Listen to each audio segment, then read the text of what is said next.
one of the things that I've loved about being the pastor of this church is from the moment I came and started to get to know them and learn the community, I realized that their primary focus was not any particular doctrine or any kind of statement to stand for or against. It was we're going to take care of people who are in need. And so I would come to the church, and there'd be a group of people leaving, and I'd say, well, where are y'all going? I was like, well, we're going to the veterans shelter, and they're taking food, and they're feeding the homeless people there. And then it'd be another occasion, well, we're going to the women's shelter downtown for battered and abused women, and we're feeding them tonight. And every now and again, I get in on those kinds of things, and I have just felt really proud of that church. We understand that there are a lot of kids in our schools that their only hot or good meal is the meal that they get at school, the breakfast and the lunch that's there, and that they're even though in South Asheville sometimes it's hard to see it,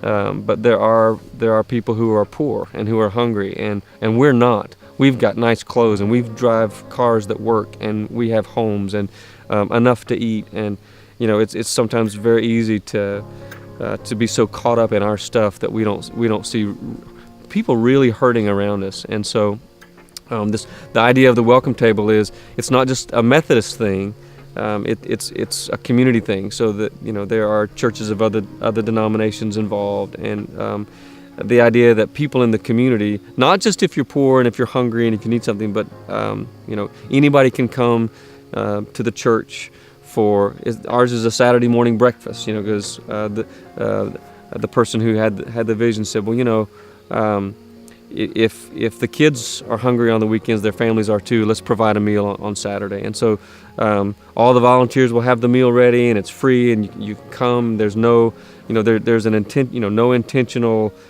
push for faith or for religion. We just want to create community here and to feed you. And so that's kind of a new and fresh way that the churches. It's not just our church; it's the churches in the South Asheville community are working to do that.